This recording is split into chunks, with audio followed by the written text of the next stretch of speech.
bienvenidos a esta mesa redonda que se ha titulado Reflexiones y aportes desde la vida académica en la educación superior. Demos la más cordial bienvenida y agradecemos que hayan aceptado formar esta mesa redonda a nuestros y nuestras, bueno, en este caso nuestras y nuestro invitado es la doctora Dulce María Cabrera Hernández.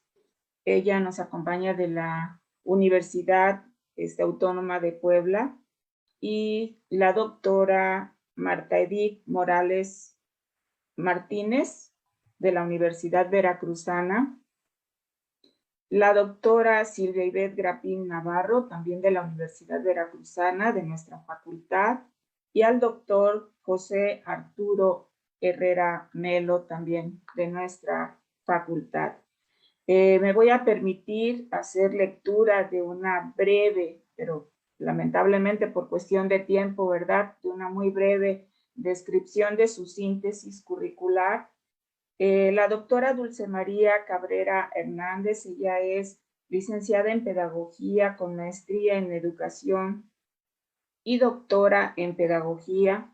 Ella es profesora investigadora de la Benemérita Universidad Autónoma de Puebla, miembro del Sistema Nacional de Investigadores, es también miembro del Consejo Mexicano de Investigación Educativa, del Programa de Estudios sobre la Universidad Pública y del Grupo de Estudios sobre Docencia, Cuerpos, Tecnologías, Escuelas y Culturas. Es responsable del cuerpo académico UAP 356, Filosofía, Educación y Cultura. Bien, pues muchas gracias, doctora Dulce María, por estarnos acompañando. Y también la semblanza curricular de la doctora Marta Edith Morales Martínez. Ella es ingeniero mecánico electricista de profesión, cuenta con un doctorado en educación y doctorado en ingeniería. Laboró en la Central Nucleoeléctrica de Laguna Verde.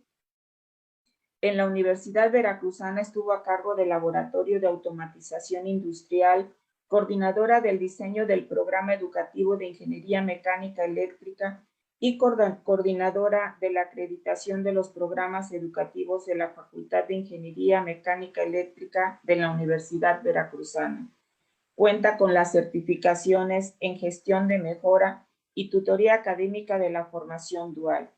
Actualmente se desempeña como académico de carrera de tiempo completo en la Universidad Veracruzana. Es miembro del Comité de Ingeniería y Tecnología del Comité Interinstitucional para la Evaluación de la Educación Superior y miembro activo del Padrón de Evaluadores del Consejo de Acreditación de la Enseñanza de la Ingeniería. Bien, pues dentro de la síntesis curricular de la doctora Silvia Ivette Grapín Navarro, ella es licenciada en Pedagogía, cuenta con maestría en Educación, diplomado en Metodología de la Investigación y doctorado en Educación. Actualmente es profesora de tiempo completo en la Universidad Veracruzana, en nuestra Facultad de Pedagogía, coordinadora del área de conocimiento del quehacer profesional TIC y pedagogía en la licenciatura en pedagogía. Es miembro de la Comisión de Seguimiento y Evaluación del Plan de Estudios de la licenciatura en pedagogía, coordinadora del cuerpo académico 372, Tecnologías e Innovación en Educación para la Sustentabilidad. Es asesor metodológico del doctorado en educación del Colegio de Estudios Avanzados de Iberoamérica. Y bueno, pues también del doctor José Arturo Herrera Melo. Él es licenciado en Pedagogía y Filosofía, maestro en Investigación en Psicología aplicado a la educación. Tiene el doctorado en Investigaciones Humanísticas por la Universidad de Oviedo. Es autor de decenas de artículos especializados y capítulos de libros en las áreas de filosofía, de ciencia y tecnología psicológica y teoría psicológica. Es investigador asociado de la Fundación Gustavo Bueno de España y miembro del Sistema Nacional de Investigadores. También es miembro del Consejo Editorial de diversas revistas y editoriales nacionales y extranjeras en las áreas de filosofía y psicología. Pues bienvenidos, maestros, doctores de esta mesa redonda. Y bueno, ustedes cuentan con 5 minutos para su intervención. En el minuto 4 yo les haré la indicación de que solo les resta 1 minuto para concluir su participación. Y bueno, para todos los que nos acompañan, en el apartado del chat pueden ir haciendo sus preguntas conforme van participando nuestros invitados. Tenemos la primera pregunta. Su participación irá en la forma en como lo estoy presentando ahorita. Y bueno, damos inicio. En la primera pregunta es si derivado del confinamiento por la pandemia de COVID-19, ¿cuáles son los procesos de transformación que ha tenido su vida académica? Adelante, doctora Dulce María.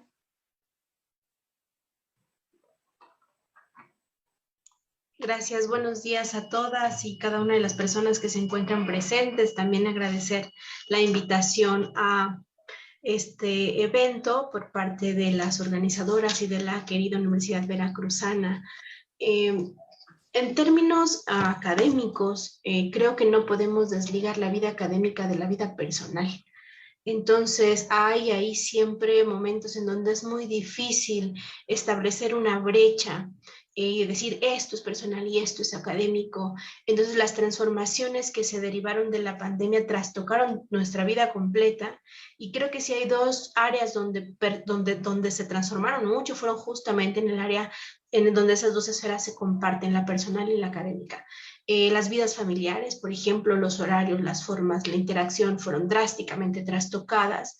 Un elemento que fue muy difícil de contener y con el que se contó con muy poco apoyo por parte de las instituciones fue en el permanecer todo el tiempo en línea. Cuando llegó la pandemia, lo primero fue métete a 50,000 cursos de cuánta plataforma existe, cualquiera que tú conozcas o que no conozcas, y entonces como profesores teníamos que responder a quienes no somos ni expertos ni mucho menos en plataformas, pues a de pronto tener que estar en 50,000 cursos y seguir dando cursos y asistir a las actividades ahora en línea. Es decir, nunca se suspendió la modalidad, entre comillas, presencial, es decir, calendarios, pautas siguieron, eventos agendados, compromisos agendados siguieron, y súmale los cursos de capacitación y las tareas que también fueron emergiendo, como el acompañamiento, la gestión.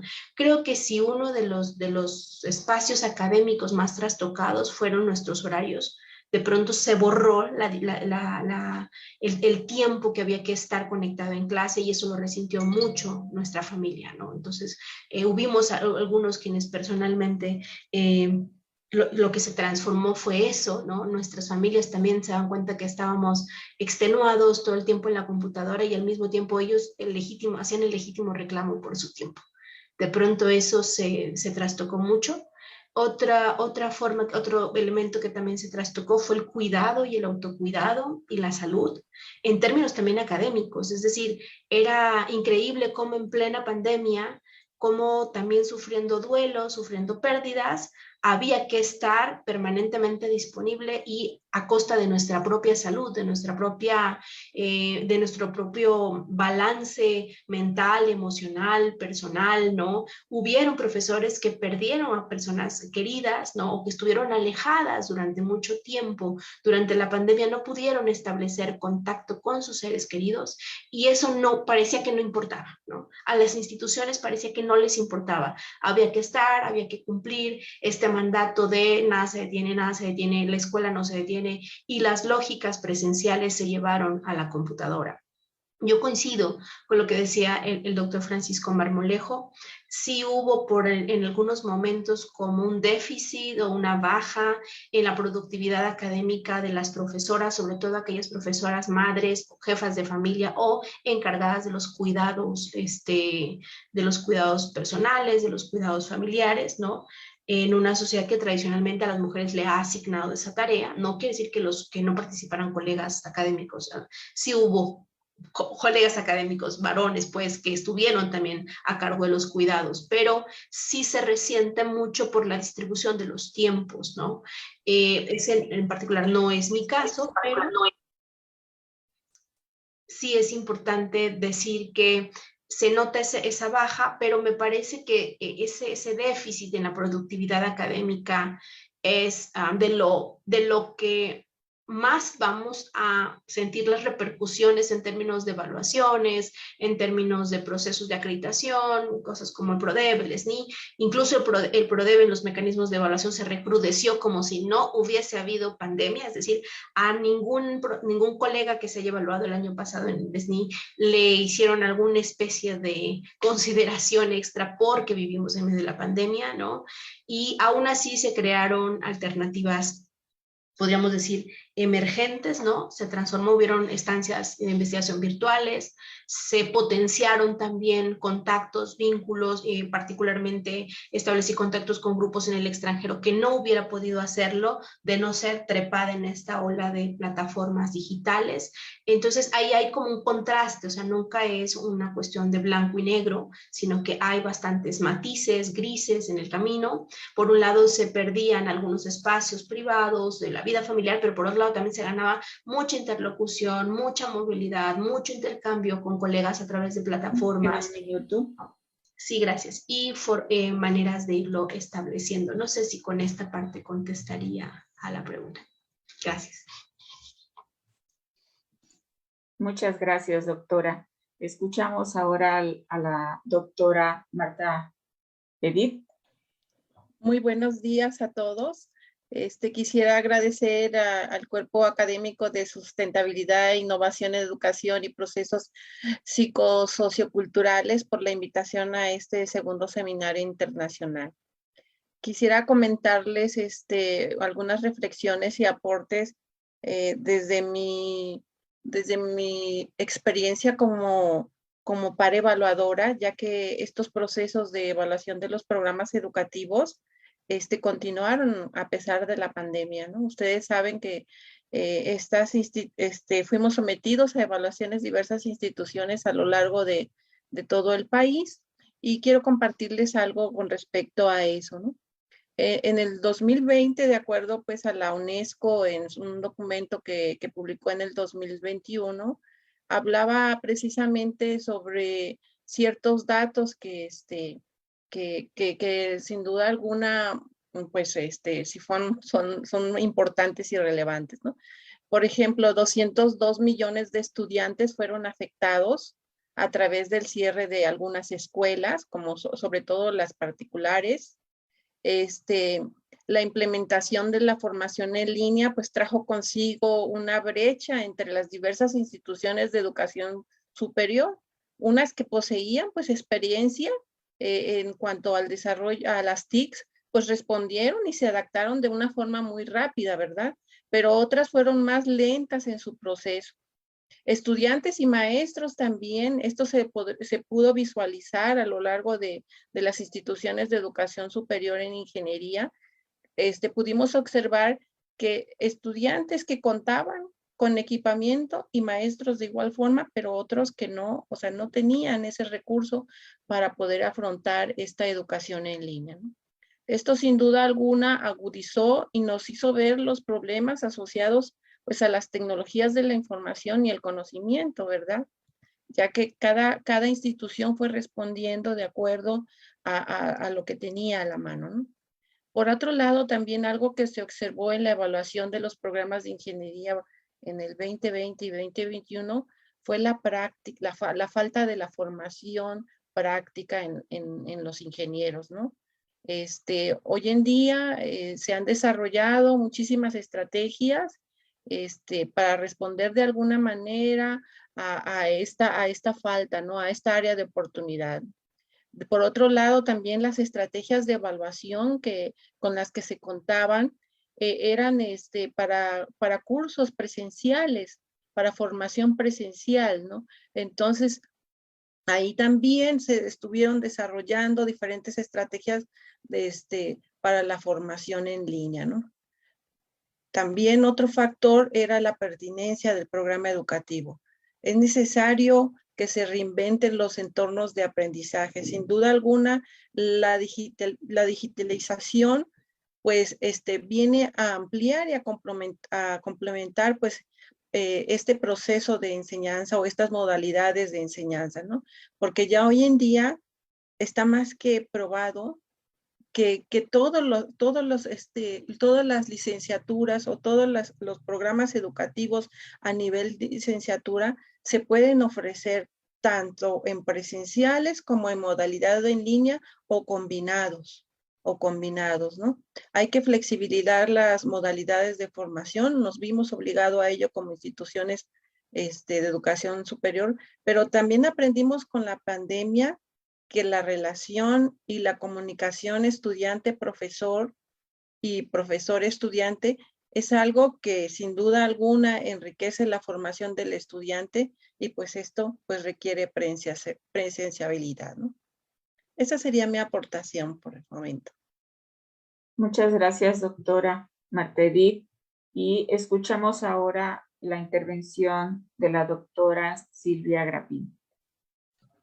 Hola, buenos días a todos y muchas gracias por la invitación. Pues creo que en mi caso yo podría verlo desde dos momentos diferentes. Uno que fue cuando nos dijeron justamente nos vamos y vino la pandemia. Y el segundo momento que a mí en lo personal me ha movido mucho es de regresamos. Pospandemia creo que me está costando igual de trabajo que cuando dijeron vamos. Yo pensaría también en las dimensiones propias de mi trabajo académico, es decir, en primer lugar lo didáctico y la mediación pedagógica. Fue para mí un reto bastante grande porque si bien justo cuando fuimos a pandemia los cursos estaban iniciados, y ya teníamos todo un plan de trabajo, por lo menos para ese periodo escolar, y muchos supusimos que iban a ser 15 días.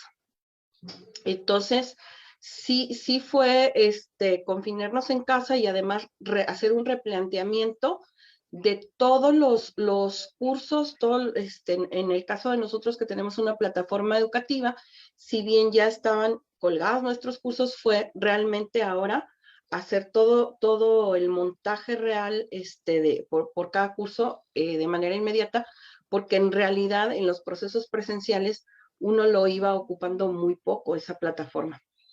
Entonces, y luego de manera personal también para mí fue un reto muy fuerte porque a mí me gusta mucho el contacto humano, el diálogo, incluso los abrazos, los apapachos, el cotorreo con los muchachos para mí es muy importante. Y de repente verme en una pantalla negra con circulitos, para mí emocionalmente era un impacto muy fuerte.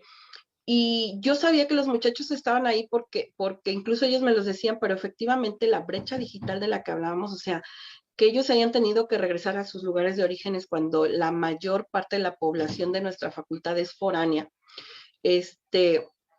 Las situaciones en casa hacía que ellos o se conectaran con datos o que su internet realmente estuviera en malas condiciones por tener que compartirlos entre varios miembros de la familia y las inclemencias del tiempo, ¿no? Entonces, esto de tener que diversificar, por ejemplo, yo en muchas ocasiones con mi celular les llamaba por teléfono y los tenía al teléfono, por lo menos oyendo clases. Entonces, fue realmente como improvisar muchas cosas y luego, bueno, fuimos agarrando el caminito, incluyendo otro tipo de recursos tecnológicos como Teams.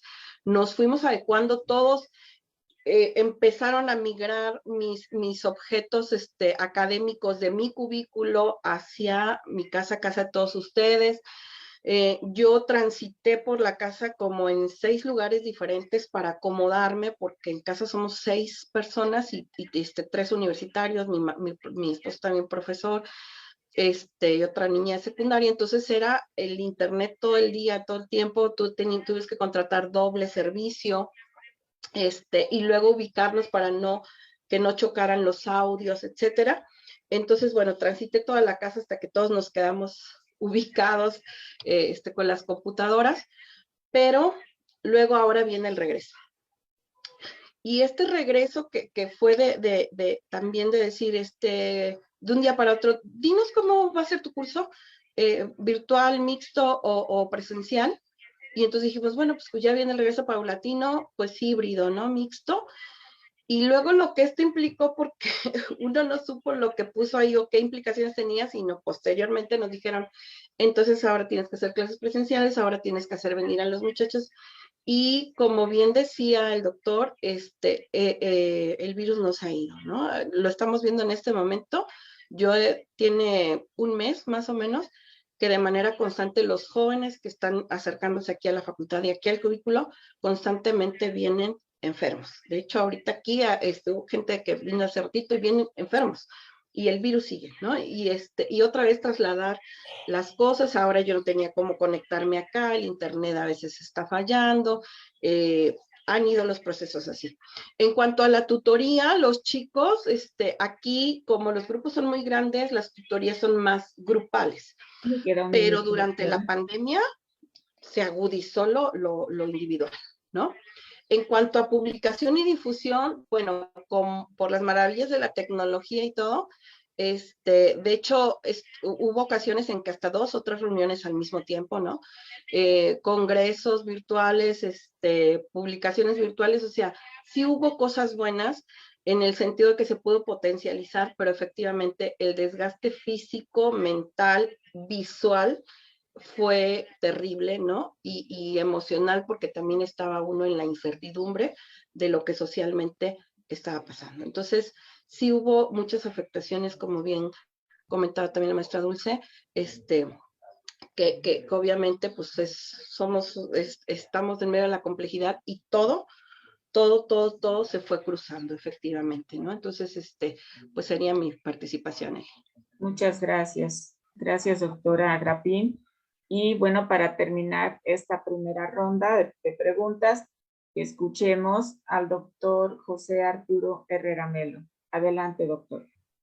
Pues igual que todos, agradecer la invitación. Ya tenía mucho tiempo que no me invitaban a nada, en ningún lado, a lo mejor por mis posiciones algo extremas en algunos casos, pero bueno, me siento muy contento de estar otra vez con ustedes. Dulce, qué gusto verte, por ahí coincidimos en Ceneval. Bueno. Sí, miren, claro que sí. Y cuenta con que yo te voy a invitar si eres políticamente incorrecto. Ah, bien, perfecto. Bueno, miren, yo creo que las situaciones crisis siempre ponen en evidencia las virtudes de las personas, pero también ponen en evidencia sus defectos. Y yo creo que la pandemia justo fue la mejor muestra de cómo aquellas personas que tenían pues más capacidades, más recursos, una solvencia moral, académica más prominente, pues utilizaron la pandemia para sacarle el mayor provecho posible. Pero en caso contrario, aquellas personas, pues vamos a decirlo, con ciertas deficiencias académicas, con ciertas carencias de recursos, con pocas capacidades de resiliencia, también la pandemia puso en evidencias muchos de sus defectos. Entonces, yo creo que no podríamos trazar como una geografía universal a los efectos que trajo la pandemia en el caso de los profesores. O sea, yo puedo decirles de manera muy franca y muy personal que a mí la pandemia me permitió producir como jamás pensé que podría hacerlo, ¿no? Es decir, prácticamente unas 40 horas a la semana me evité de trayectos de un lugar a otro. Y entonces todas esas 40 horas a la semana prácticamente las capitalicé en lectura y escritura.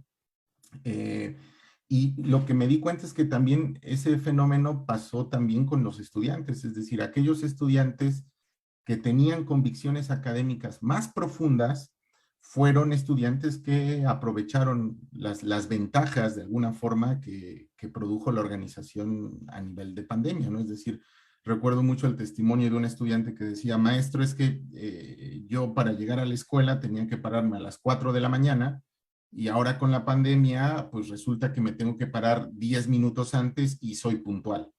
Entonces, esas 4 horas que la estudiante no tenía que utilizar para viajar de su lugar de origen a la escuela, pues la estudiante repasaba sus lecturas, adelantaba su tesis, tenía trabajos en la comunidad en la que vivía, y yo creo que también en los profesores pasó eso. Entonces, del lado de los profesores más virtuosos, por utilizar un rótulo pues, sui generis, yo creo que la organización académica en la pandemia les fue profundamente provechosa, profundamente provechosa. Pero para los otros profesores, o sea, también cuento testimonios por parte de mis estudiantes en donde había profesores que solo ponían actividades en Eminus y que no veían al estudiante prácticamente en todo el semestre. Y entonces el estudiante no tenía noción de su avance, que también estaba asimilando la información, tampoco sabía si sus compañeros la habían asimilado de la misma forma. Y yo creo que, como para cerrar esta idea, la pandemia intensificó los defectos en términos de rendimiento escolar que tenían algunos estudiantes, pero también intensificó las virtudes que otros estudiantes ya tenían. Yo no tuve la oportunidad de entrar a toda la conferencia del doctor Marmolejo, pero sí pude escuchar la última parte. Y lo cierto es que aquellos estudiantes que no tenían hábitos de estudio, es decir, que no tenían la capacidad de permanecer 1 o 2 o 3 horas leyendo un libro o poniendo atención en un mismo tema, prácticamente quedaron en la orfandad académica durante la pandemia. Es decir, pero por el contrario, aquellos estudiantes que tenían hábitos de lectura, que tenían una atención mucho más entrenada, pues la pandemia les vino como anillo al dedo porque ellos pudieron extender sus tiempos de estudio y sus tiempos de aprovechamiento sin ningún tipo de restricción. Y lo mismo pasó en los académicos. Entonces, quisiera cerrar mi participación en esta primera etapa, pues diciendo eso, es decir, que las situaciones crisis intensifican las virtudes e intensifican los defectos de los usuarios. Y para aquellos estudiantes que tenían virtudes académicas, pues las potenció, y para quien no, prácticamente los dejó en un nivel de aprendizaje casi nulo. Y lo mismo en el caso de los profesores. Muy bien, muchas gracias, doctor. Bien, pues con esta participación del doctor Herrera terminamos la primera ronda de preguntas y pasamos a la siguiente pregunta que dice, ante la nueva normalidad, ¿de qué manera atendió las necesidades e intereses del proceso de enseñanza-aprendizaje? Empezamos nuevamente con la participación de la doctora Dulce.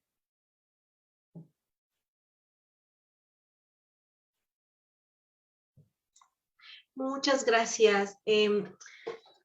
Este concepto de la nueva normalidad sí que ha sido problemático. Creo que no hay como tal una normalidad, sobre todo pensando en lo que decía la doctora Silvia, ¿no? Uno no termina de acomodarse de ningún modo, no podemos usar las referencias previas a la pandemia en cuanto a las formas de presencialidad que estaban ajustadas a una pauta, no terminamos de crear nuevas para un sistema totalmente virtual, el sistema híbrido en cada lugar es complejo sui generis, ¿no?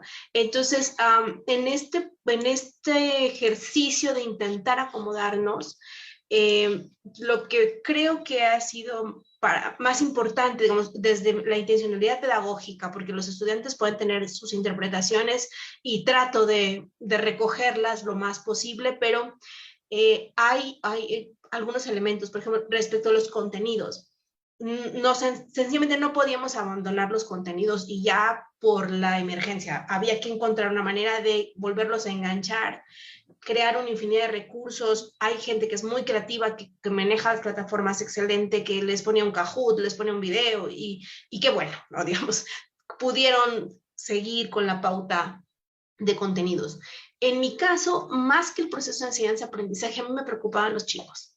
Entonces, las materias, afortunadamente las materias que me toca trabajar a mí, me permitieron tratar de recuperar la parte humana, la parte subjetiva que está seriamente lastimada, y entonces tratar de rehacer el vínculo, ¿no? Tratar de construir cercanía, de construir comunicación, de que se animaran a participar, momentos en los que había un estado de ánimo muy de tristeza, de melancolía, ¿no? Entonces tratar de asumir que eso estaba pasando, ¿no? No de el contenido va a sustituir a la emoción o al afecto, sino que sí, bueno, sí, estamos viviendo esta situación, ¿y qué podemos hacer con esta situación a partir de nuestro propio lugar en el mundo? Y entonces era una forma de que los estudiantes pensaran esta nueva realidad y que pensaran y que cuestionaran si algunos de los contenidos de sus materias les ayudaban para pensar esta realidad que estábamos viviendo, por un lado. Y por el otro lado, no negar la tristeza, no negar el enojo, no negar la frustración, porque somos humanos y tenemos que aprender a reconocer que esa afectividad también estuvo y ha estado presente todo este tiempo durante la pandemia, ¿no? También para mí fue más que el proceso de enseñanza, era elogiar el esfuerzo. Hubieron chicos que no trabajaban antes de la pandemia y que ahora están trabajando, y que la plataforma les ha ayudado a seguir con las materias y trabajar al mismo tiempo. Y entonces ahora la pregunta es que si volvemos a la presencialidad, yo pierdo mi trabajo, yo ya no tengo manera de terminar la carrera si no es con un ingreso, o mis papás se están separando, no puedo participar porque aquí está mi hermanito de la primaria y está en clase, ¿no? Incluso yo misma tomando mis cursos me decían, abre la cámara, me decían, no puedo abrir la cámara porque aquí está la niña estudiando, entonces si yo abro mi cámara, le quito el internet. Entonces éramos, como decía la doctora Silvia, 3 o 4 personas, 4 reuniones simultáneas. Yo sí tengo que asumirlo y asumo la consecuencia de eso. No fue la centralidad el aprendizaje y la enseñanza, no de los contenidos, sino de cómo reenlazarnos como personas en este proceso y de acompañarnos, porque aunque es una misma pandemia, todos estábamos viviendo diferentes circunstancias. Afortunadamente, el contenido de mis materias a mí sí me ayudó, digamos, ¿no? No está tan disociado de la vida real y pude tratar de buscar algunos enganches y acomodos, obviamente imperfectos, obviamente precarios, ¿no? Pues es lo que se tiene. Y también los chicos tenían muy buena intención, incluso hubo gente que al final no rindió el último trabajo, que no pudo, que se enfermó, y bueno, había que pensar que esa es la nueva normalidad, entre comillas, ¿no? Eso es lo que está pasando. De pronto hay que detenerse tantito y ayudar al que viene un poquito más atrasado que el resto para que no se vaya. Y creo que esa ha sido hasta ahora mi prioridad. No me arrepiento de, si tuve que haber sacrificado algún proceso de enseñanza, créanme que no lo van a extrañar los chicos, ¿no?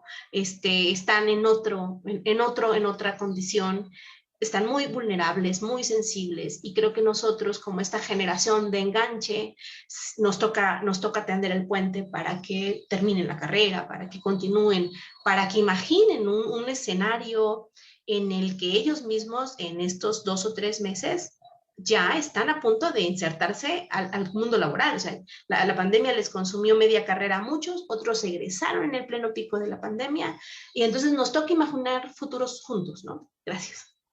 Muchas gracias, doctora Dulce. Y continuamos con la participación de la doctora Marta Morales. Bien, ante esta nueva normalidad, como le llaman, uno de los problemas que nos enfrentamos en nuestra facultad es sin duda alguna, ustedes saben, yo creo que para todo profesional la práctica es importante, pero para por ejemplo, los ingenieros y los médicos, sus programas educativos, el fuerte es la parte práctica, ¿no? Entonces, es necesario que el que se está formando para una carrera de ingeniería, pues que manipule los circuitos eléctricos, los circuitos electrónicos, los mecánicos, que sepa que un capacitor, pues realmente, si no se espera que descargue, pues le puede dar un toque, ¿no? Y eso se lo podemos decir, pero si no lo visualiza, si no lo experimenta, pues ahí tiene un área de oportunidad, como hablaba el maestro José Arturo, ¿no? Sin duda alguna, una de las estrategias que nosotros implementamos fue la de los laboratorios remotos, cuando se nos permitió acceder a los espacios, pues el docente estaba en el laboratorio y los estudiantes vía remota podían visualizar todo lo que se estaba haciendo en el laboratorio. Sin embargo, esto no fue suficiente. Hoy en día, precisamente a través del trabajo de las academias, en la Facultad de Ingeniería Mecánica Eléctrica, se están desarrollando programas de apoyo para su formación, los famosos PAFIs que nosotros conocemos, en donde estamos atacando dos puntos. Uno que comentaba la maestra Dulce Cabrera, ¿no?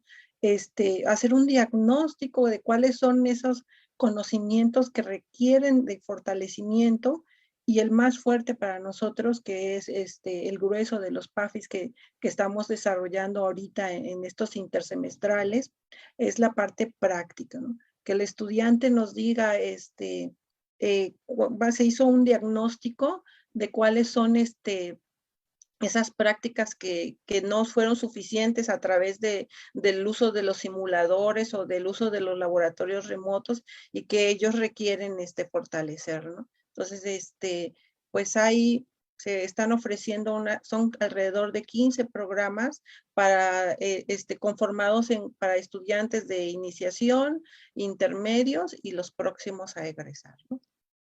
Esa sería mi aportación, doctora Elizabeth. Sí, muchas gracias. Gracias, doctora. Y pues adelante, doctora Grapín. Gracias.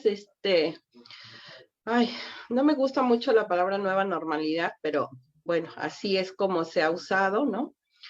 Porque creo que nada de lo que hicimos antes de la pandemia fue tan normal donde llegamos a la pandemia, ni podemos partir de lo mismo, ¿no? Yo las ideas que se decían en la conferencia de la colaboración, la sustentabilidad, todos estos que son ejes transversales, son los nuevos retos, ¿no? Ahorita en este regreso. Pero vamos como o pienso yo que hay que ir justo como de adentro hacia afuera, ¿no? O sea, la persona por la persona, es decir, de manera personal yo estoy reaprendiendo a reconocer a mis estudiantes, ¿no? Porque no son las mismas personas que se fueron las que hemos regresado. Para algunos los golpes fueron muy duros, ¿no? Y como decían, situaciones laborales, no están regresando las mismas personas que se fueron. Simplemente, por ejemplo, también hay que batallar un poquito con el ímpetu, el ánimo del joven, por ser joven, ¿no? Los que trabajamos a nivel superior, todos los jóvenes quieren regresar y abrazar y besarse y todo, y lo que decíamos, esto no está contenido, ¿no? Entonces, de repente hay que estar batallando un poquito con la idea de las medidas de seguridad, ¿no? Porque se nos olvidan muy fácilmente, porque ya estamos otra vez en la convivencia. Por otro lado, también volvernos a poner en el justo medio de reconocer cuáles son nuestras funciones, y cuáles son estos nuevos elementos incorporados, y poder mediar, ¿no? O sea, no irnos entonces ya ninguno de estos dos extremos, pero es que ya no vamos a poder dejar las rutas que trazamos con el uso de las tecnologías durante esta pandemia, ¿no? Entonces hay que ver esta nueva forma de incorporarlas. Y otra situación bastante también importante son estos trabajos, ¿no? Que tenemos que hacer entre comunidad de académicos. Yo creo que el diálogo, el compartir este tipo de espacios que ustedes nos están permitiendo son muy importantes, porque la colaboración, el escuchar las experiencias entre nosotros nos va a servir mucho para la atención que está llevándose a cabo en este momento. Entonces, hay que romper, deconstruir algunas de nuestras ideas, reconstruirlas en el sentido de los temas transversales que van a ser sumamente importantes, y en el caso, por ejemplo, de nosotros los pedagogos, no las podemos dejar de lado, ¿no? O sea, la formación de nuestros estudiantes, que van a ser a su vez los formadores del futuro, para nosotros creo que nos plantea un compromiso también muy fuerte, en el sentido de que no normalicen algunas conductas, actitudes y valores, sobre todo, principalmente, que pudieron, que de por sí la sociedad como las está jugueteando, ¿verdad? Pero con la situación de la pandemia, algunos principios simplemente de respeto educativo se movieron. Entonces hay que volverlos a recuperar, ¿no? Entonces, bueno, esta es mi mirada ante esta situación de regreso. Muchas gracias, doctora. Y concluimos esta segunda ronda de preguntas con su participación, doctor Herrera. Bien, pues aquí yo creo que ya voy a intentar meter una tesis relativamente polémica y me gustaría saber, bueno, qué opinan en algún otro momento de sus participaciones.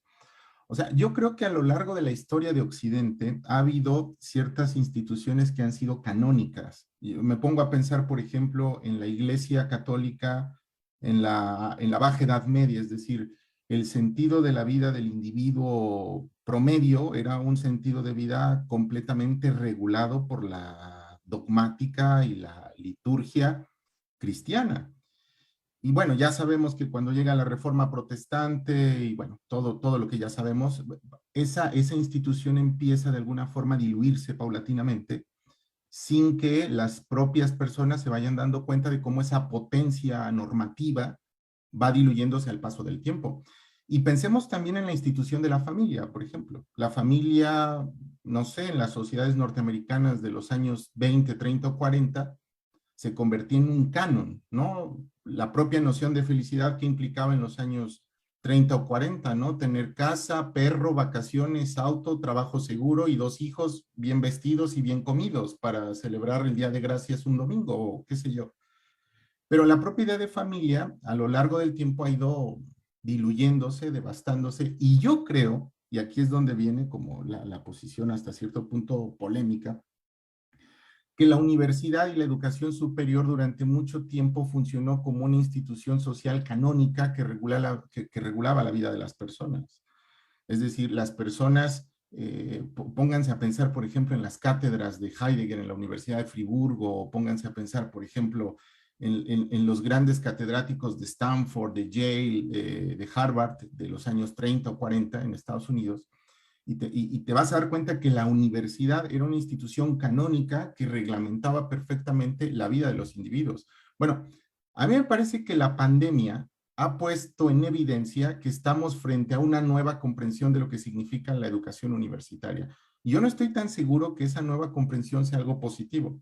Es decir, que hoy y esto lo digo, vaya, con conocimiento de causa, porque realicé una investigación con otro profesor de la Facultad de Filosofía, hicimos 15 entrevistas semiestructuradas a profundidad, y las cosas que encontramos fueron increíbles. Por ejemplo, una chica que literalmente confesaba que mientras estaba en clase, estaba haciendo el desayuno, estaba cambiando a su hijo, e incluso le daba tiempo de ir al súper mientras estaba en clase. Bueno, ese evento es impensable en la noción de universidad de los años 20 en Estados Unidos. ¿Sí? Cuando estás en la universidad tienes que estar frente a un catedrático, no sé, John Nash, por ejemplo, Albert Einstein, ¿no? 500 personas detrás de ti, sintiéndote completamente privilegiado por estar frente a una cabeza de ese tamaño, tomando notas completamente y estando nervioso por entrar a la cátedra del gran profesor. Bueno, esa idea de universidad se ha acabado. Es decir, que hoy ya los estudiantes pueden perfectamente estar haciendo spinning y pueden estar perfectamente tomando su clase de mediación pedagógica o de métodos de investigación. Y yo creo, y esto me duele en el alma, que estamos frente a la decadencia de la institución universitaria como históricamente la hemos conocido. Yo siempre he pensado que la forma más ingeniosa de matar algo es matarlo en un largo intervalo de tiempo y a pedacitos. ¿Sí? Así se mató a la iglesia, así se mató a la familia y probablemente así se mata a la universidad. Entonces, todos esos simbolismos que estaban detrás de la universidad, es decir, ir bañado a la escuela, tomar notas, tomarte un café, estar nervioso por entrar a la cátedra, llevar la lectura hecha, discutir con el profesor, son eventos que paulatinamente van a ir desapareciendo. Y cuando nos demos cuenta, ir a la universidad significa tener una suscripción en Google para tomar videitos cada vez que se te venga en gana y que te dé Google tu certificado. Entonces, de ahí los profesores creo que tenemos que, pues, que hacer una renovación de votos docentes, de alguna forma, y defender a esta institución universitaria que si no nos ponemos vamos, en vanguardia se nos muere, así hay que decirlo abiertamente, se nos muere. Entonces ya nos dimos cuenta que una universidad puede perfectamente funcionar sin edificio, nos dimos cuenta perfectamente que puede funcionar sin bibliotecas, también en algunos casos negativos puede funcionar sin profesores, pues dejan las actividades en Eminus, puede funcionar sin compañeros porque ni se conocen, y cuando nos demos cuenta puede funcionar sin nada y desaparece. Pero es que esto no se ve, decía Goethe, y con esto termino, es momento de medir los hechos humanos con el gran metro de la historia. Es que esto se ve a largo plazo. Ahorita no se ve, ahorita es nueva normalidad. Sí, pregunta en 200 años. Pero bueno, gracias. Muchas gracias. Pues excelente e interesante todas sus aportaciones de todos ustedes. Y bueno, pues ahora vamos a pasar a la tercera pregunta que nos dice, como agente educativo, ¿cuáles considera usted son las acciones a corto y mediano plazo para atender los problemas más apremiantes de la educación superior? Adelante, doctora Cabrera.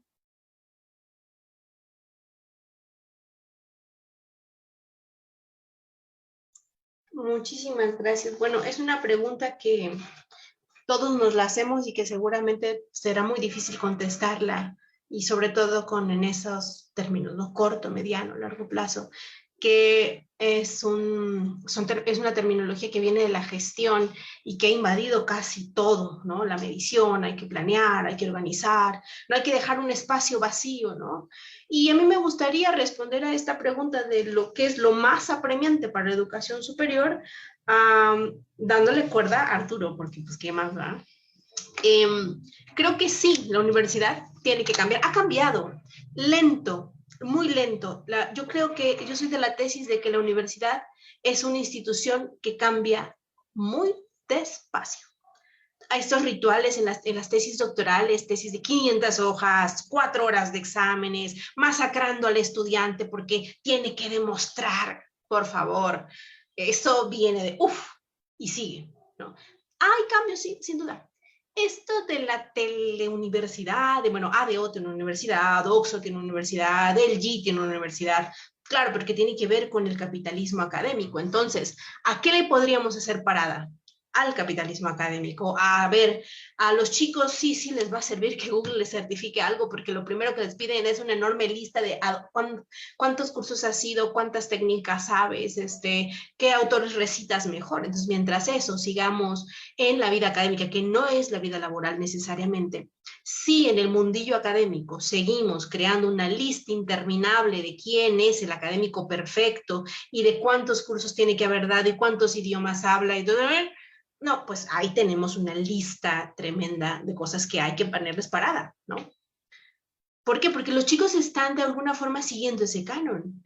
Chicos que en licenciatura están dando ponencias, chicos que en licenciatura están preocupados por qué va a ser de mí si no estudio la maestría, chicos que están en la maestría, qué va a ser de mí si no entro al doctorado, chicos que están en el doctorado, qué va a ser de mí si no egreso, ya egresaron, y qué va a ser de mí si no soy del SNI. Mis estudiantes no han egresado en este momento del doctorado y están preocupadas por el SNI. Y entonces a mí me preocupa que les preocupe el SNI, ¿no? Porque no están diciendo, oye, ¿cuál es tu compromiso social? Oye, ¿cómo vas a dar tus clases? Oye, ¿qué te gustaría hacer? ¿Qué te llena? ¿Qué te satisface personalmente de tu profesión? ¿No? Entonces, en parte, yo no culpo a los chicos que estén buscando la certificación de Google ADO o del señor de la esquina que les dé un papel que diga que son algo, que valen algo. Y eso es a lo que yo primero le plantearía parada. Es estar en la universidad y procurar que no se vayan de la universidad sin haber concretado el grado académico, aunque sea que se titulen por promedio, eso ya no me importa. Pero es importante que sí, que logren culminar ese proceso formativo. ¿Por qué? Porque la universidad no les va a servir para conseguir un empleo. Ya no. Tendrán que hacer un montón de cosas más, porque esa es la dinámica del capitalismo académico. El gran problema es que hay una gran devaluación de la persona, de quién es el humano y de quién es la persona. Entonces, para mí es mucho más apremiante volver a conectar o volver a hacer el apuntalamiento de que primero son personas y después son estudiantes y después son maestros y después son doctores. Si la universidad, que es una creación del humanismo, no está en esta reconversión de la Edad Media, Renacimiento, bueno, lo que se puso en el centro de la universidad era el humanismo. Y si es una universidad, ahora le llaman un humanismo crítico, que whatever that means, no sé muy bien cómo engancharlo en este momento, ¿no? Pero si eso es un pilar de la universidad, si el humanismo es un pilar de la universidad, si hay prácticas y rituales que siguen persistiendo desde la Edad Media, bueno, por favor que algo del humanismo se quede para decirles a estos chicos y a estas personas que trabajamos en la universidad que primero tenemos que recuperar el lazo ético que nos convierte en personas. Esa para mí es la prioridad, ¿no? Tanto para las compañeras que hacen el aseo, que están por outsourcing, que no pudieron trabajar en nuestra universidad porque como no había aulas que limpiar, fueron las primeras personas despedidas. Y como seguimos en el modelo híbrido, no hay aulas que ocupar, siguen siendo las primeras personas despedidas, personas que no tienen la primaria completa y que trabajan por outsourcing en las universidades. Ellas también son parte de la institución y también con ellos tenemos que restituir el lazo ético, ¿no? ¿Por qué? Porque si lo seguimos dejando suelto de, uy, esto se va a acabar y la universidad va a desaparecer, bueno, sencillamente tendremos sucursales. Y va a ser muy feo trabajar en una sucursal en donde entras a las 8, sales a la 1, entras a las 4, sales a las 8 y los sábados de 8 a 2. Sin contar las horas de desvelo que ya tienes en casa, que son parte del hábitus académico. Entonces, yo sí le plantaría parada a tener sucursales, ¿no? Creo que la universidad tiene chance de pensar para dónde va a ir muy lentamente, a su ritmo, comida por una burocracia tremenda, donde está PRODEBES, ni tata y evaluaciones consecutivas, de tal manera que jugarle a qué voy a hacer en el corto plazo, en el mediano plazo, en el largo plazo, seguramente tendré que inventarme algo porque no van a suspender las evaluaciones, porque este proceso, entre comillas, meritocrático va a seguir, sí, pero del otro lado, para mí es mucho más importante recuperar el lazo ético, ¿no? Esta constitución de ser nuevamente personas en esta condición pospandémica y volver a ser solidarios, porque hay gente que de verdad la pasó peor que todos nosotros. Yo digo que no me voy a quejar tanto, pero sí, siempre me quejo. Entonces, me voy a seguir quejando, pero ahora voy a hacer algo, tengo como más o menos clara la ruta ética y que ahí creo que es una posibilidad. Seguramente va a fracasar, pero prefiero intentarlo fracasando, ¿no? Lo dejaría ahí. Vas, Arturo, no digas que no te di bola. Sí, muchas gracias, doctora. Gracias, Y una Lucy. disculpa porque no me ajusté aquí al tiempo, pero me pareció muy importante escucharla. Y bueno, pues pasamos ahora a la participación de la doctora Marta Morales. Adelante. Sí, con respecto a lo que compartía el maestro Herrera Melo, yo creo que la universidad se está transformando. Se está adaptando a estos cambios que le está exigiendo, ¿no? El mundo, ¿no? Bueno, ¿cuáles son las necesidades en la educación superior? A mí me parece muy interesante todo lo que han aportado. Sin embargo, yo no puedo dejar a un lado mi formación de ingeniero. Y con esa, desde ese trasfondo es como se los comparto, ¿no? ¿Qué pasa con los egresados, por ejemplo, de la Universidad Veracruzana en el área de ingeniería? Entran a un mundo de globalización económica y entonces el ingeniero se debe desarrollar en un campo de trabajo globalizado. Por ejemplo, en México tenemos industrias internacionales. Solo basta ver, por ejemplo, los clústeres que tenemos en el centro y en el norte del país. Tenemos los clústeres automotrices, clústeres aeroespaciales, la industria de la tecnología de información y comunicación, empresas que se están desarrollando con infraestructura en México, ¿no? Entonces, esto nos habla de una globalización económica en donde nosotros como docentes o como parte de una institución de educación superior, pues tenemos que responder a ellas, ¿no? Con y a pesar de la pandemia, ¿no? Existe una interdependencia económica. La pandemia es un claro ejemplo. Ese intercambio y transferencia tecnológica que se llevó a cabo para la elaboración de las vacunas, la apertura de los mercados que tuvimos, esos flujos de comercio, la exportación de productos, entre otros. Todo eso incide definitivamente en la formación de un ingeniero, ¿no? En cuanto a conocimiento y desarrollo tecnológico, el conocimiento, pues ya lo acaba de mencionar el maestro Herrera Melo, ¿no? O sea, ¿quién le gana a Google en cuanto a manejo de información? No hay un maestro que pueda ser igual o no, o tener esa cantidad de información. Entonces, nosotros nos tenemos que adaptar precisamente a esos cambios. Tenemos estudiantes que durante la pandemia se volvieron autodidactas, ¿no? Se volvieron autodidactas y nosotros debemos de ser conscientes de eso, ¿no? Aprovecharon esas capacidades o cualidades que tienen, ¿no? Entonces, todos sabemos que el conocimiento avanza a grandes velocidades y esto no hay forma de detenerlo. Bueno, lo que esto implica que la evaluación, por ejemplo, de los procesos formativos, pues requiere también de un cambio. Y esto nos exige a nosotros como institución de educación superior, pues tener un programa que sea flexible, que le permita incorporar, por ejemplo, temas emergentes, con estos cambios de desarrollo tecnológico. Y con la pandemia, pues el estudiante y el docente también puede acceder a cursos impartidos en diferentes instituciones, ¿no? ¿Quién de ustedes no tomó, bueno, al menos en lo personal sí lo hice, aproveché ese tiempo que tenía, como lo decía el maestro Herrera Melo, tomé cursos que ofrecieron en otros países a través de la educación en línea, ¿no? Y con esto pues está favoreciendo el acceso y la cobertura, ¿no? Otro factor que también se vio fortalecido pues son los procesos de comunicación asíncrona y a distancia, por lo que la formación del futuro profesionista pues debe de considerar este modelo flexible, ¿no? Con modalidades pues que sean híbridas y también pertinentes, ¿no?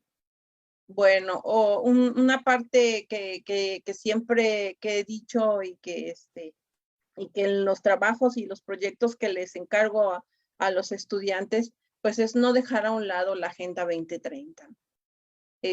Hay desafíos relativos a la sostenibilidad.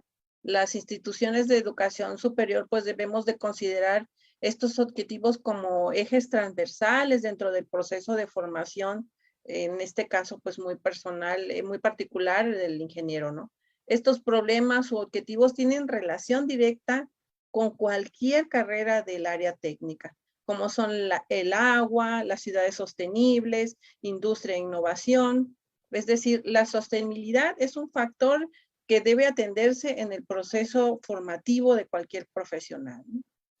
Y otra de las transformaciones son la famosa, todavía algunos mencionan como cuarta revolución industrial, pero ya hoy en día es la famosa quinta revolución industrial, ¿no? La formación del profesional debe de responder no solo al desarrollo de nuevas tecnologías, sino de su integración en esos diversos sistemas. Por ejemplo, la integración en la manufactura avanzada entre los sistemas robóticos y la comunicación, ¿no? La biotecnología, los nuevos materiales que hoy se están utilizando, ¿no? Que están revolucionando la industria y finalmente que impactan en este medio ambiente, ¿no?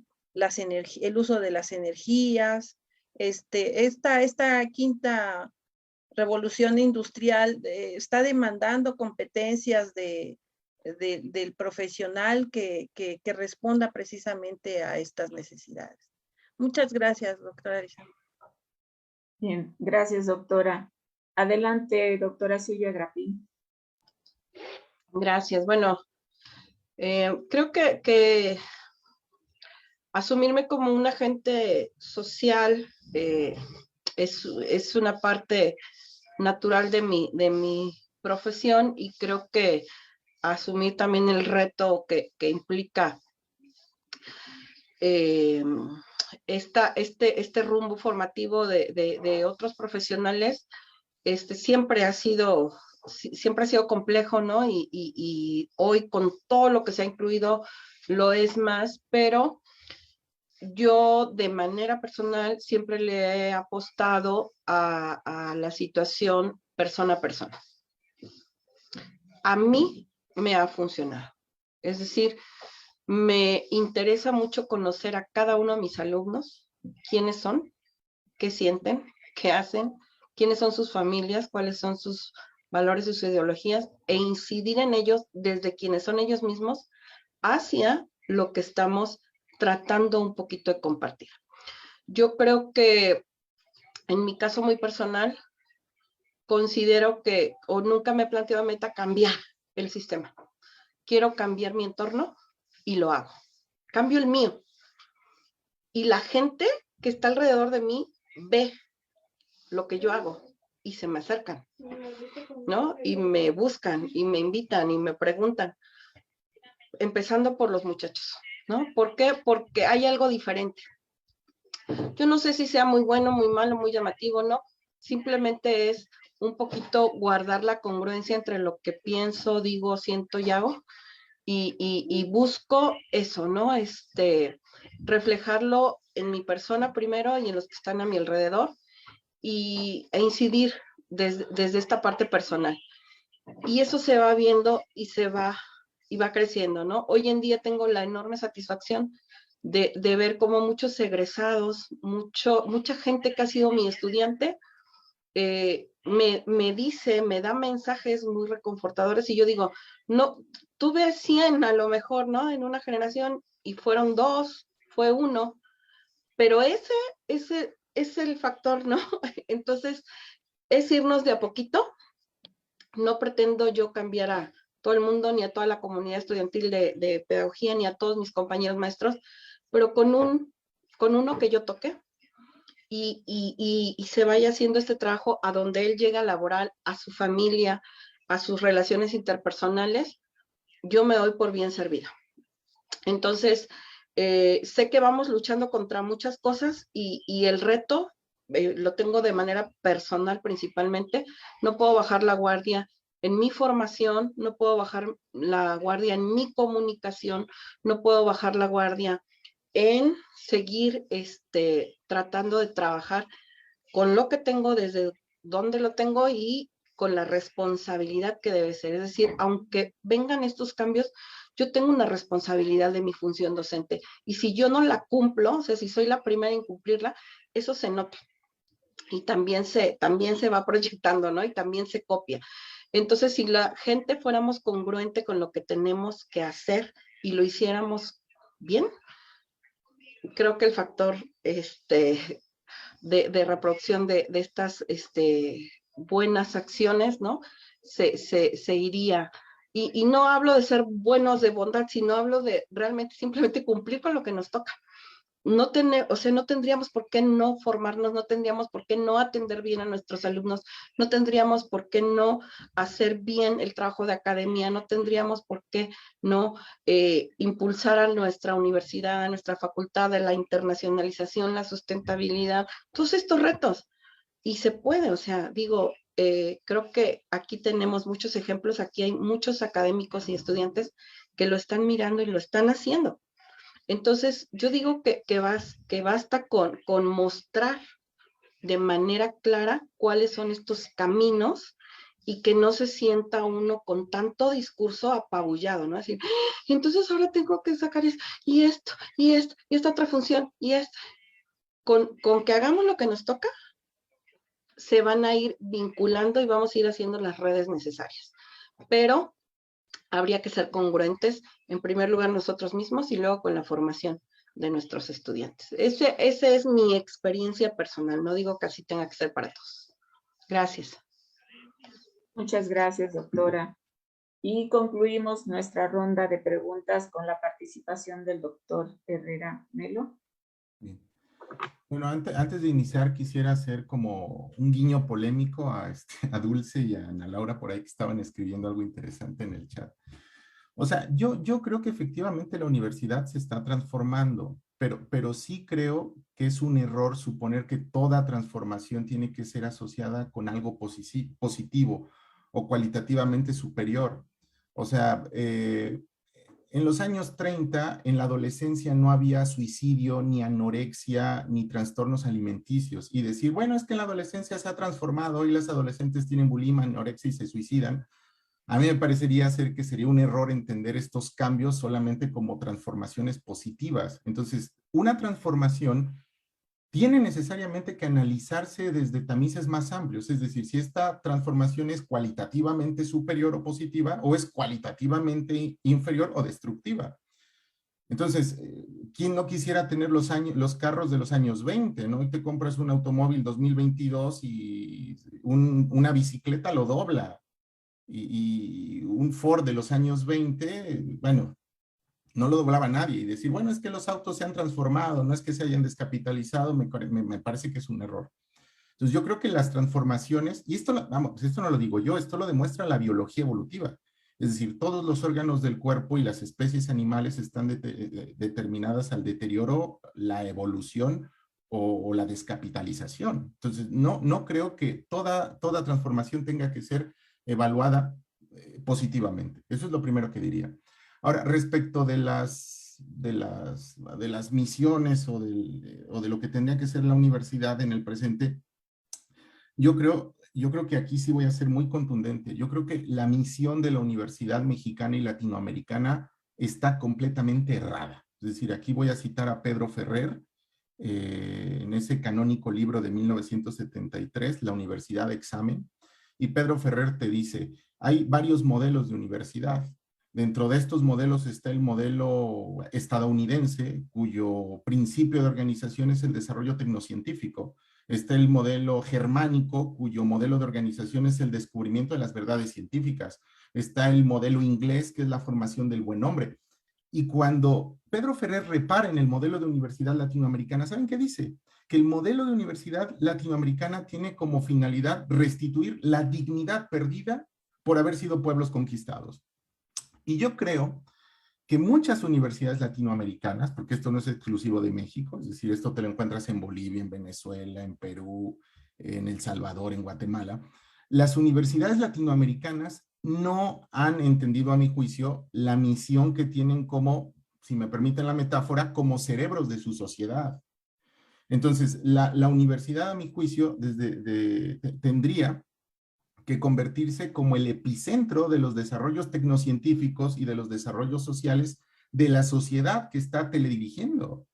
Entonces, hoy tú, y perdón por lo grotesco de la imagen, pero hoy tú ves chicos que se gradúan y ponen su título universitario y se toman fotos, pero no saben nada, no saben nada.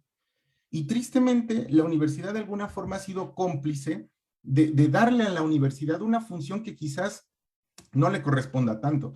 Pensemos, por ejemplo, en los modelos universitarios de Estados Unidos de los años 30 o 40, por Dios. En 1789 Estados Unidos es colonia inglesa y en 1960 es primera potencia mundial. ¿Y qué papel juega la universidad en ese desarrollo tecnoeconómico? Es que es el eje capital del desarrollo tecnoeconómico de Estados Unidos, por ejemplo. ¿Y qué pasa en la Alemania posterior a la Primera Guerra Mundial? Es que la universidad alemana está vertebrando el desarrollo de Alemania entre la Primera y la Segunda Guerra Mundial. Entonces, nada más pónganse a pensar en esto. Tienes a una Alemania en 1920 y tantos, 1930 y tantos, hecha trizas por la Primera Guerra Mundial, y tienes una Alemania en 1944 siendo una de las potencias económicas más grandes del mundo. ¿Y quién cumple este papel posibilitador de desarrollos tecnoeconómicos y sociales? La universidad. Entonces, yo creo que la Universidad Latinoamericana es una universidad que históricamente ha sido una universidad acomplejada totalmente, es decir, siempre mirando hacia otros lados y siempre pensando que las soluciones llegan de otros escenarios, cuando es la propia Universidad Latinoamericana la que podría promover desde su interior los propios desarrollos tecnocientíficos y sociales de su población. Entonces, yo creo que, pero obviamente eso implica cambiar por completo la misión y la visión de las universidades públicas latinoamericanas. Y honestamente yo dudo mucho que eso pase. Yo dudo mucho que eso pase. Yo creo que las universidades en las siguientes décadas van a seguir pensando en que la función de la universidad es solo formar buenas personas. Y es que no digo que no haya que formar buenas personas en las universidades, es que aparte de formar buenas personas, hay que formar buenos profesionistas. Y los buenos profesionistas construyen puentes, hacen cirugías y establecen desarrollos tecnocientíficos. Bueno, eso sería todo. Muchas gracias. Pues ya ahora para concluir esta mesa redonda, les invito a hacer una conclusión de toda su participación empezaríamos nuevamente con la doctora Cabrera, ya nada más a modo de conclusión. Bueno, pues muchas gracias por la invitación a los compañeros que se encuentran en la mesa. Sin duda, siempre el encuentro de las diferencias enriquece y nos permite expandir nuestras miradas. Yo he aprendido mucho de las posiciones que se han expuesto aquí. Y sin duda es difícil llegar a una sola conclusión, sobre todo pretender que pudiera captar el espíritu de todas las participaciones. Sin embargo, me queda claro que si algo estuvo cuando se decreta el confinamiento durante la pandemia y ahora en este temprano periodo de pospandemia es el compromiso de los docentes de no dejar los cabos sueltos, ¿no? Ni a los estudiantes, ni los contenidos, repensar la universidad de nuestro tiempo, y eso significa repensarnos también en nuestra dimensión biográfica, también repensar el sentido de lo que para nosotros vale ser docentes, los lazos afectivos, éticos con los estudiantes, que también tienen que ver con posiciones críticas. Seguramente muchos de nosotros hemos partido de una revisión de nuestra propia universidad y diciendo la universidad en lugar de decir el lugar donde yo estoy o de las condiciones particulares en donde me encuentro. Entonces, para cerrar, agradecería esta multiplicidad de miradas, ¿no? Este crisol, y reconocería que el compromiso sigue estando ahí, sigue estando presente, y sin duda, si sus estudiantes están en contacto con ustedes, con estas miradas críticas, algo está ocurriendo en esas aulas, en esos espíritus de los chicos, y será para mejor. Eso sí, creo que estoy convencida, ¿no? No cualquier cambio es para mejor, pero este sí. Si por lo menos nosotros, ustedes, estamos con los estudiantes y con este compromiso y con esta responsabilidad, los chicos se dan cuenta, los chicos lo valoran y puede ser que estén haciendo la diferencia entre alguien que decide abandonar y alguien que decide quedarse a terminar la carrera. Ojalá que esto pudiera generalizarse y pudiera llegar a más espacios para que cada vez menos estudiantes se encuentren en condiciones de deserción o que involuntariamente tengan que dejar sus estudios universitarios, dar la bienvenida, como decía el doctor Marmolejo, no solamente a que lleguen a la universidad, sino que se mantengan y ingresen. Muchísimas gracias y buena tarde a todos. Gracias. Doctora Marta Edith. Pues yo agradezco, aprovecho también este espacio que tengo, pues esas aportaciones que sin duda alguna enriquecen, ¿no? Tanto del maestro Herrera Melo como de la maestra Cabrera y la maestra Grafín, ¿no? Escuchar siempre otra postura de otra disciplina siempre es enriquecedor, ¿no? Muchísimas gracias también pues a los organizadores de este seminario por la invitación. Yo me quedo con lo siguiente, se necesita sin duda alguna un nuevo rol para el docente, ¿no? Así como para el estudiante también, ¿no? Ya lo han comentado, se ha comentado en esta mesa, ¿no? Y este último debe ser incentivado pues a asumir estos procesos de aprendizaje y su destino, ¿no? Para desarrollar su creatividad, ese espíritu crítico, el liderazgo, ¿no? Que se necesita mucho cuando están dentro y fuera de las instituciones. Una acción emprendedora y capacidad de enfrentar no solo problemas, sino también incertidumbres, ¿no? Es necesario, como lo decía el maestro Herrera Melo hace unos momentos, desarrollar esa autonomía, que es el fin último de la educación, ¿no?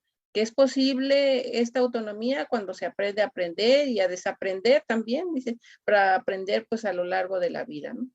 En este proceso, pues el docente es un mentor para apoyar a los estudiantes. Ahora, no podemos dejar de buscar el desarrollo de las famosas soft skills.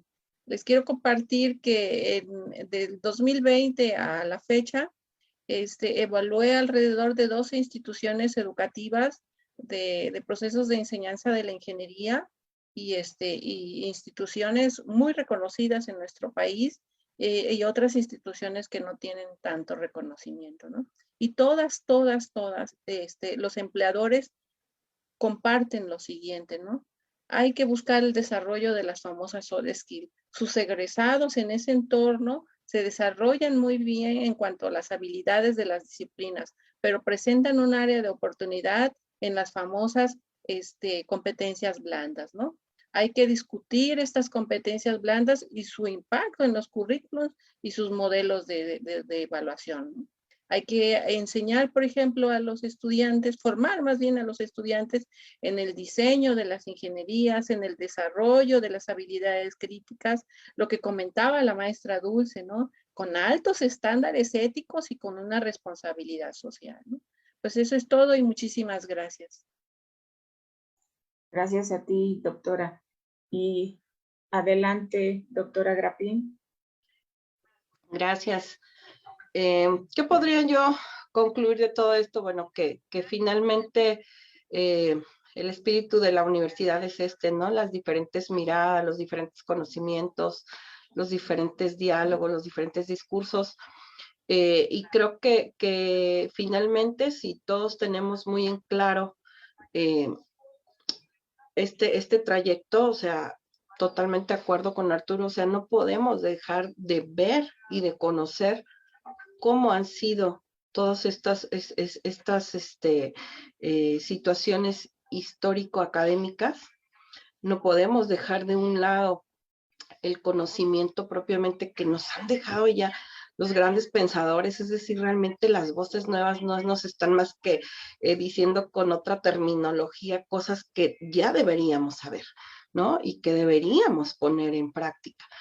Y no podemos dejar de mirar tampoco este futuro, ¿no? O sea, sin actuar en el presente. Es decir, creo que efectivamente somos los profesores los que pudiéramos tener esta posibilidad de conjuntar estos conocimientos, estas acciones realmente dentro de nuestra práctica docente en el nivel superior y luego invitar y motivar a quienes estén también, porque no todos los estudiantes tampoco están en la universidad, pero no están necesariamente en el compromiso de, ¿no? Sé que hay que llevarlos y motivarlos hacia allá, pero no todos lo van a hacer, ¿no? Y uno lo ve simplemente en el proceso formativo. Entonces, hay que caminar con quien quiera caminar, ¿no? Académicos, estudiantes, autoridades, que tengan esta mirada, principalmente uno se fortalece, y luego ser lo suficientemente abiertos y flexibles para también invitar a caminar con uno a quien no piensa igual, ¿no? A quien tiene otro discurso, a quien tiene otra mirada, porque nos vamos enriqueciendo. Y creo que este ejercicio ha sido una prueba de esto que estoy comentando. Entonces, gracias a Arturo, gracias a Marta, gracias a Dulce por conocerles, por escucharles. Y por supuesto, gracias a Marta y a Eli, quienes amablemente nos han invitado, ¿no? Y a toda la gente que está atrás.